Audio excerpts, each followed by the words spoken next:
Yo, what's up mga cottage? Magandang hapon po sa ating lahat. Yan, panibagong araw, panibagong update tayo. Yan, tandito pala tayo sa may tawag niyan, Ross Extension. So, matagal-tagal din tayo hindi nakapag-update mga cottage, no? At ngayon po, ay umuulan siya. Yan, no? At umaambon. So, hindi naman malakas mga cottage. Yan, no? Kita ninyo yung pag-ulan.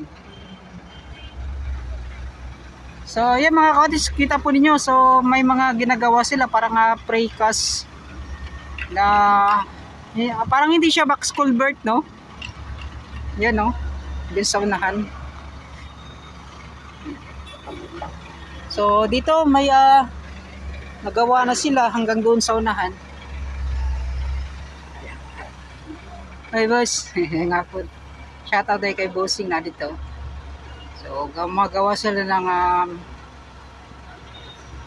hindi ko alam mas para saan to. Magtanong-tanong po tayo doon sa unahan mga cottage na itong precast na to. So, bawang lahat, mega shoutout pala sa mga sumusuport natin, sa viewers and subscribers. At syempre, yun nga po ay tuloy-tuloy pa rin yung mga pag-update natin. Yan, sa mga hindi pa nakapag-subscribe, yan. Please subscribe my YouTube channel, Tito Tans TV. At meron pa akong Facebook page mga cottage sa Tito Tans TV at Tans Highlights. Yan, so sana po ay pakisupport na po ng aking mga yan, page at YouTube channel. So punta tayo doon sa nan. So yun si Jimmy Share mga cottage, yung nagmotor kanina. So siya po yung foreman dito sa Highview Company. Yan. O, dito tayo sa unahan mga cottage na. Guys. Yan o. Ay! Shout out. Yan o.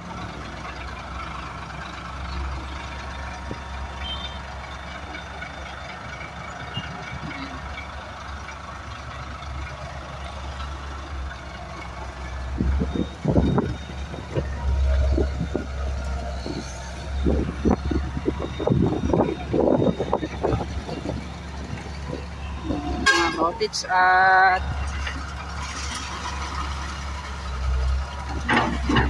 nilalagyan na po nila ng simento.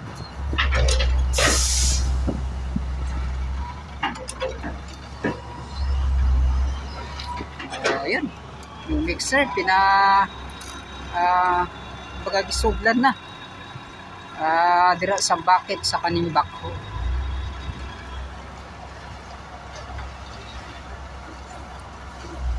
Yan. Yung nga po mga cottage na medyo mataas na po yung nagawa nila at itong nabusan nila sa paggawa ng box culvert. Yan sila sir.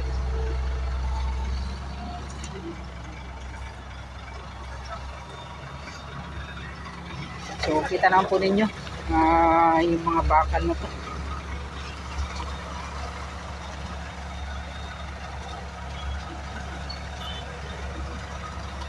So may nabasahan po ako sa Facebook page mga cottage kay Booming Mindanao Island ba yun? Itong Davao Coastal Road daw ay fake news. So hindi po to fake news mga cottage, no?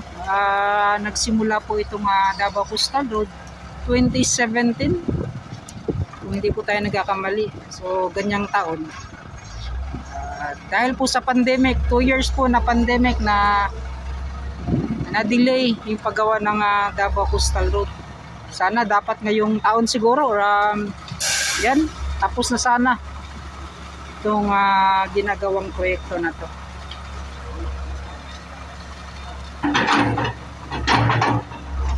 So ito po ay nasa haba na 17.9 kilometers, basta 17 mahigit 17 kilometers mahigit mga cottage. So magsisimula doon sa Bagua Playa hanggang sa R. Castillo. So di pa natin alam mga cottage kung sa may Jerome ba talaga or dyan sa may South Peak. So ito po ay parang magtatagpo sa ginagawang Samal Island Davao City Connector Bridge. Ayan mga ka-office.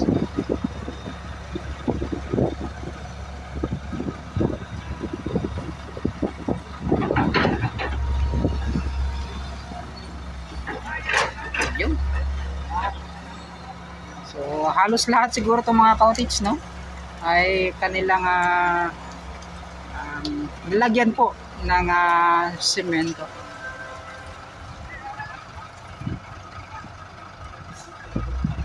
Patatapusin lang natin mga cottage. So, magtanong-tanong tayo. Boss, pinutan na. Unsa ni siya? Unsa ni siya? Unsa ni siya, boss? Para sa asa ni siya?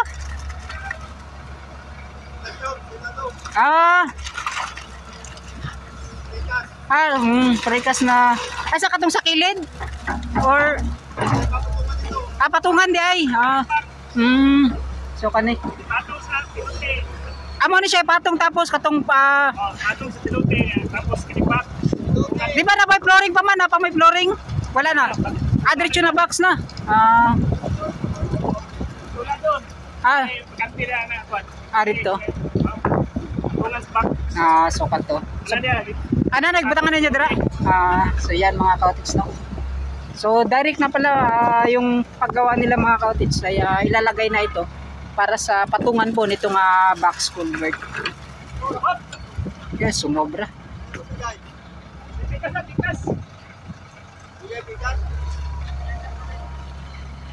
Yan, no. So yan mga cottage, nakita naman nyo napakatibay po nito. Yan, yung mga bakal hindi po ito tinitipid ng mga kontrakto. Sa mga nakakilala dito sa Hivio Company. So yan, alam nyo naman yung mga proyekto po nila na napakarami po. Ang kitagandaan daw sa Hivio Company mga cottage, no, ay napakarami po nilang mga EP equipments. So yun po yung mga nalalaman natin. Kaya po na ay mabilis din po silang magtrabaho. So katulad itong box culvert, so hanggang doon mga cottage, no, ipapagtagpo po yan. So ipapakisilip natin muli sa inyo ano ba yung mga natapos na nila doon.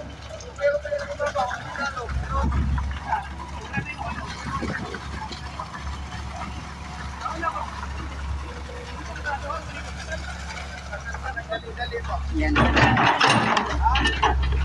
So nasa ikapang-apat na po sila. So dito ay sa may Roas Avenue na dyan sa unahan. At mga cottage, napakaganda na po. Hindi na po natin yan na-update, na dadaanan na natin kasi yun nga po ay tapos na din naman. At nakita naman po lalo na kay Hendres Mix Vlog. So pakisuporta po pala mga cottage, no, kay si Sir Hendres Mix Vlog. Yan, napaka-funded. Napakasipag din mag-update sa mga mix din po yung kanyang mga cottage, yung kanyang mga content. Yan. Yun mga cottage, proceed na po tayo doon sa unahan.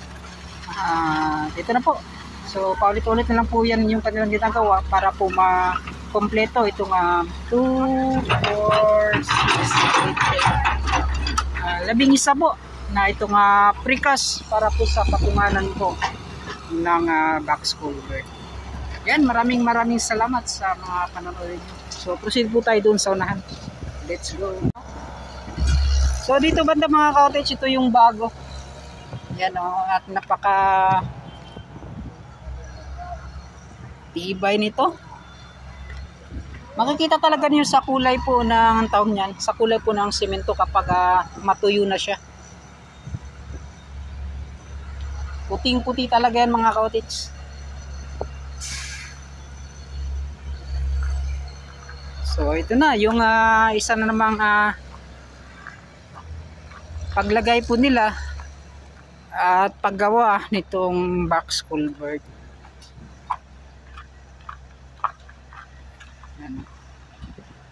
Napakalaking pagbabago po dito. Yan. So mga cottage, papasilip ko sa inyo yung itsura po nila dati. Itong yung old po talaga nitong ROAS extension. Yan o.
Para po makita po ninyo kung ano po yung pagkaiba ng ngayon at dati. Napakarami pong mga bahay dito na natamaan. So itong paggawa po nila ng itong ito ay hindi po to basta-basta. Hindi po ito yung sinasabi natin na basta-basta lang na ginagawa na sasabihin nila napakatagal. Hindi po ganun. Nasa tamang proseso po yan lahat mga cottage. So ito na pala yung kanilang ginagawa. Yung sinabi ni sir na patunganan po daw ng box culvert. So hindi pa po ito yung mga cottage. Kapag magtagpo na po itong isang linya po ng box culvert, may gagawin pa po sila ng isa pa dito banda. Yan, sa kabila. So double barrel plus double barrel. So apat po yan, nadaluyan po ng tubig. So ganun po mga cottage yung proseso po ng kanilang ginagawa. Yan. Kaya po masyadong matagal. Pero at least mga cottage ay meron naman po silang mga natapos. Yan no. Yan no. Mga cottage. So kita po ninyo yung naipasil ko dati kung gaano po kaliit yung daluyan po ng tubig. Kaya siguro nag-stop or tawag niyan. Boy, shout out. Na-stop doon sa may Roas Ab. Yung kapag malakas po yung ulan, bumabaha po kasi napakaliit lang po ng box culvert dati. So ngayon ay hindi na talaga natin na balitaan kapag malakas po yung ulan ay nagbabaha po dyan sa may tawag niyan Ruas Avenue. Ano, mga kabahayan po na natamaan ditong paggawa po ng ROAS extension connecting Davao Coastal Road. Si Boss ang manager. Yan. So ito na pala mga cottage na yung itsura. Yan. Yan mga cottage na. So nilagyan na pala nila ng kumbaga or backwood dyan banda. So at least around yan yung harang niya mga cottage. So para mas mapana talaga yung ano po kalawak itong paggawa po ng ROAS extension. So ito po ay magkasintulad lang po doon po sa may Times Beach. Yung papunta ka na po sa may tulip. Yan.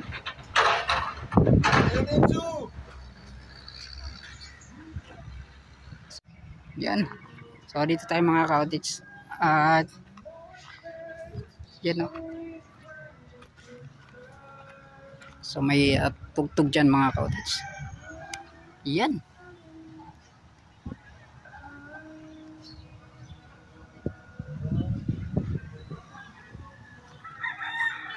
So punta tayo doon sa unahan na. Let's go.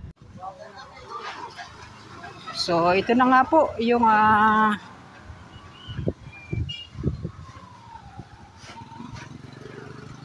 papunta na dito sa Davao Coastal Road. Yun.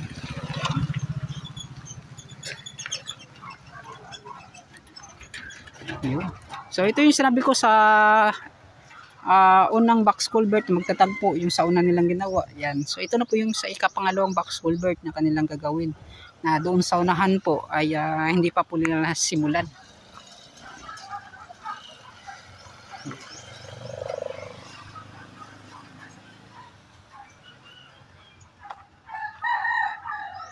Yan. So may forma na. So gaya ng sinabi ko, pagtagpuin po yan yung sa unahan hanggang dito. Kasi hindi pa po kasi nila magigiba or dapat masira itong daanan na yan.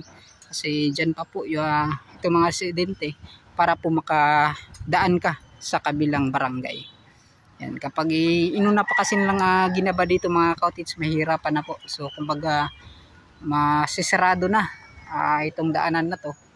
So yun yung kanilang diskarte. So ipinagtagpo na lang nila. So yung dito po muna yung dulo. So yung doon. So para tuloy-tuloy mga cottage. So maganda plano po nila. Yan. So ito unti-unti na. So yung isang bahay talaga mga cottage hindi pa po nagigiba. Siguro hindi pa rin nababayaran. So siya na lang po yung naiwan dito na bahay dito po sa may sa dulo na po sa may dagat area na. Ito po ay may mga hiwalay kasi daw dito mga cottage no, na under po sa NHA. Yan. So sa mga housing na po yung mga cottage. So siguro ay pinagtanggol talaga niya na ganun. So ayan, may kanya-kanya naman talaga tayong yung karapatan mga cottage. Kung ano po yung tama, so ganun. So nakadepende talaga sa na lang paano sabot-sabot pa sa sabutan sa gud ang tama para gud wala na kumbaga wala na ibabag sa tanan. Yun, so maraming salamat mga cottage no, at hanggang dito na lang. So ilang araw din tayong hindi nakapag-update.